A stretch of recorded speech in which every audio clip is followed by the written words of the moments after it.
Boxing Truth here.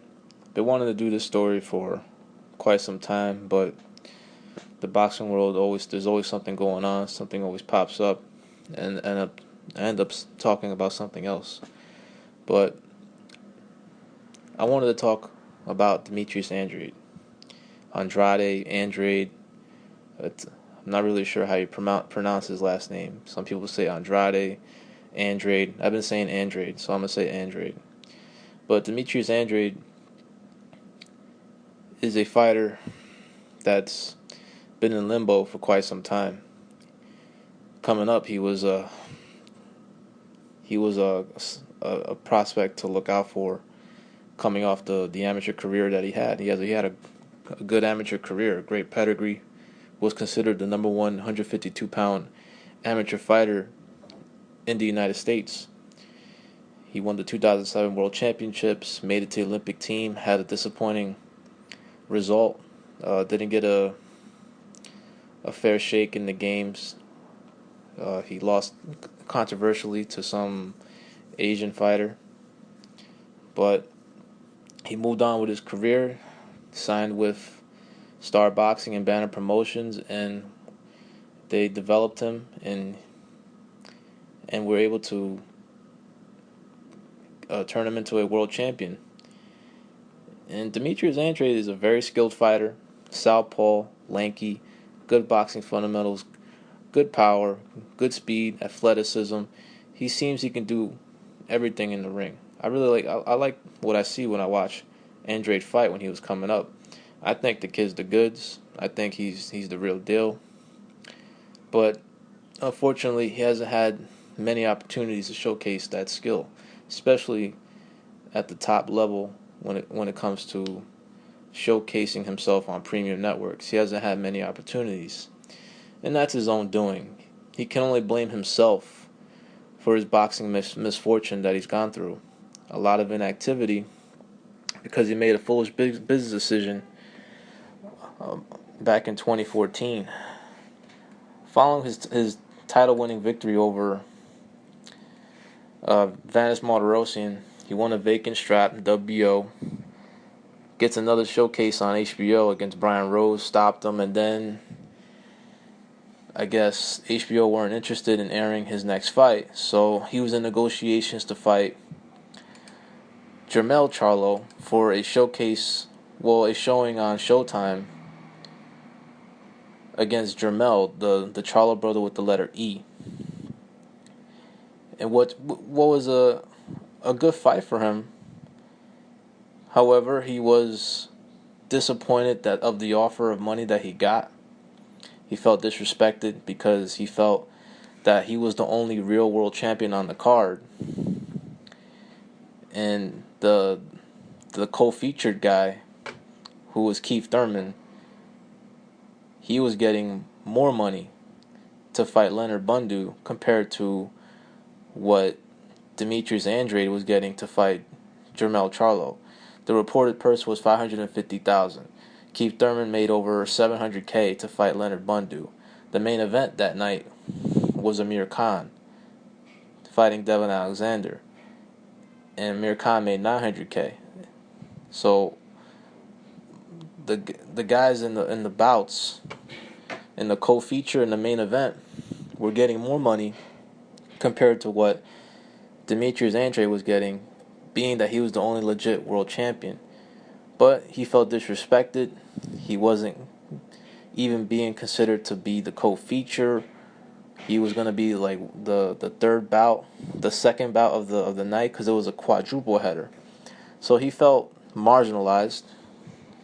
He felt like that, it was some bullshit. He was the only champion. He's getting paid, short money.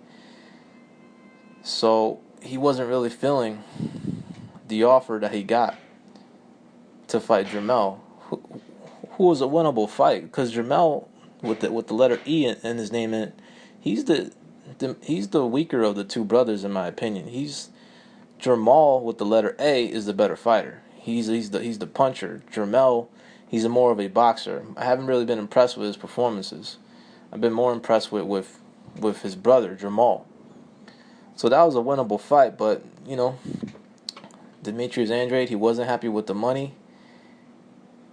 And that's around the time when Roc Nation Sports was trying to make their mark in boxing, but they haven't really done much in their since they. I mean, they put on some fights, but not really. I mean, they haven't really done a great job in terms of promoting or playing nice with others when it comes to co-promotions. They're getting sued by a bunch of promoters. They're also being sued by fighters. Demetrius Andrade being one of them. And it's simply because Roc Nation, they kind of they fucked with his career. I mean, they dined him. They reached out to him and his team. They had Andrade and his family meet with Jay-Z at their headquarters in New York, telling him all the, amping him up, saying that he's got a lot of potential, charisma, that they can make him into a major star, that he was, not being treated right by Banner and Star Promotions, that Roc Nation could do a much better job. And they advised him to not go through the fight with Jermell Charlo. And the $550K he would have gotten, I think that was his career high payday up until that point. But Roc Nation, they advised him to turn it down, to cancel the fight. And in doing so, they suggested to Andre's team that they want to buy out his contract with Star Boxing and Banner Promotions. They said they were willing to pay $2 million to buy him out. And in return, if he didn't proceed with the fight with Charlo, that he would get $500,000 just by pulling out of the fight. So that's exactly what Andrade did. He pulled out of the fight. And a $550,000 payday in a winnable fight against Jermell Charlo on Showtime in Las Vegas. And when he did that, Roc Nation all of a sudden was nowhere to be found. For some reason, they lost interest in Andrade. And to this day, Andrade hasn't seen a dollar of that $500K, that $500,000 that Roc Nation promised him, according to the lawsuit, of what they was going to pay him for pulling out of the fight. And now Andrade, he's currently suing Roc Nation. Also, his promoters, Banner and Star Boxing, are also suing Roc Nation for $20 million in damages. And Andrade was on the shelf for about over a year, about 16 months, from his fight with Brian Rose in June of 2014 until recently in October of last year. And he looked good in the fight. He fought some guy from Argentina. He was undersized, smaller, not as fast, but Andrade did what he was supposed to do. He destroyed him in 2 rounds. He looked good, he looked strong, he looked fast, sharp. It didn't seem like the time off had any effect. But now, after the foolish business decision he's made, he's lost a lot of money on the table. He's lost out on opportunities on premium networks like Showtime and HBO, especially Showtime. When he pulled out of the fight, his relationship with Showtime was ruined, especially with Star Boxing and Banner. They haven't been able to get any of their fighters on Showtime ever since, or even negotiate. And also, Andrade was stripped of his title. He lost money, a career high payday, a bragging rights win if he beaten Jermell, and he lost his strap. So that business decision he made of pulling out of the fight almost ruined his career. I mean, it cost him a lot of money. It cost him his belt, and now he has to work his way back up into position to get even have an opportunity to get a belt or a big fight. Well, right now, he's negotiating with Charles Hatley, an old amateur rival of his, and his promoters are still negotiating for that bout. They're hoping it will take place before the end of April. It will be an eliminator for the so-called WBC tournament that Andrade is in. He has to fight Hatley in order to put himself into position as the mandatory for the top two contenders of the WBC. And I believe ironically, it's Jermell Charlo, the guy who was supposed to fight in December of 2014, and John Jackson, who will fight for the vacant title. If that's still the plan. If that is still the plan, there really hasn't been any announcement on who's going to fight for the vacant title. And at 154, there really hasn't been any movement about that situation, so I'm not really sure. All I know is that Andrade and his team are trying to get a fight with Hatley to put himself into position as the mandatory for the WBC title, because he needs a strap around his waist to help him perhaps get a much better opportunity in the future. Because if you watch some of his recent interviews, he knows he made a dumb business decision that he fucked up, cost him money and a lot of time in his career. And he wants to fight the best guys out there, but this is prize fighting, and he brings nothing to the table right now. He's been inactive. He doesn't have the name recognition, and he has no belt. So what does he bring? Nothing. Why the hell is Miguel Cotto or Canelo Alvarez going to fight him? For what? There's no money in the fight, so why are these guys going to fight him? So he's going to have to do it the old-fashioned way. He's got to climb the rankings, beat some guys in the WBC rankings, rated contenders, get back into position to fight for a world title, whether it's the WBC or another organization, and he has to enforce the mandatory. That's the only way he's going to get back on his feet. And he has to put in some good performances like he did his last fight for the networks to be keen on him, to bring him back on their airwaves. So I want to see Andrade do well. I think he's a hell of a fighter. I think he's the goods. To me, before this bullshit with this political situation with his promoter and how Roc Nation did him dirty, he was the best 54-pounder, in my opinion, in the world. Before that, when he defeated Brian Rose in 2014. To me, he's better than Arislandi Lara. To me, he's better than Jermell Charlo. Jermall Charlo would be a better fight. The brother with the letter A in it, that would be a better fight. And to me, had Demetrius Andrade been active, perhaps he could be the biggest threat to Triple G. Now, Andrade has been very vocal. I mean, there are some things to like about Andrade. He's skillful. He's got amateur pedigree. He's got some personality. He talks trash. He's got, when he's on in the ring, he's really on. He can put in some really, he could really put in some performances, have some great showings. He's really capable of entertaining and pleasing fans with his fighting style. But he hasn't been active. Only 2 fights in 2014, 2 fights in 2013, 1 fight last year to get the rust off. And now it's taken forever for this Hatley fight to get done. Still no guarantees that this fight is going to get made. But I want Andrade to do well. I want him to get back on his feet. I want him to get a big opportunity, because I think if he gets a couple of wins under his belt, Miguel Cotto will never fight him. That's not going to happen.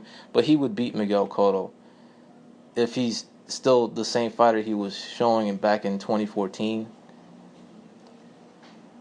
And he would beat Lara, in my opinion. I think he's the best 54-pounder out there. His biggest challenge at 54 would be Jermall, Julian Williams, and if Canelo's still at 54, Canelo. If he still wants to fight at 54, Canelo. So there's still potential fights out there, but He's got to get back in the ring as soon as possible. He's got to stay active, and if he wants to sign with another promoter, because yes, when the PBC first came out, he was feeling the PBC. He was feeling the money that some of the PBC guys were getting. He wanted some of that PBC money, but he's tied to Star Boxing. He's tied to Banner Promotions. He has to fulfill his obligations. There's just no point in fighting with your promoters over contracts. There's no point. I mean, look what happened to Mikey Garcia. Fighting with Top Rank, lost millions on the table because of it. And hasn't fought in 2 years, and he's probably never gonna fight again. Who knows? Andre Ward lost a lot of time of his career because he kept stubbornly fighting his promoter Goosen and kept losing in court because he had no case. It kept getting thrown out. But I just don't get why fighters do that. Once you sign on the dotted line, that's it. It's over. Either you have a clause in there where you buy yourself out, like what Mayweather did with Top Rank, or you just fight the contract out. You fight it out or you sit out, whatever. That's all you can do. I mean, there's no point in going to court, wasting money on lawyer fees to no avail, because it costs time, it costs money, and you're not being active, you're not being in the ring, and you're not making money. There's no point. So, fighters need to learn they got to make better business decisions, Read your contracts. Learn the secrets of the promoters. Even though you agreed with your promoter on the terms, once he gives you that paper, read the contract again. Don't fall for their tricks. Make sure you're not not being shortchanged. That's how the business is. You got to be careful. But some of these fighters, they just, I don't know, they get a bad rap. They come off as not smart when they make these type of decisions. And Andrade, he made a bad decision and he's paid for it. He knows it was a bad business decision. Now he's got to fight himself back into position.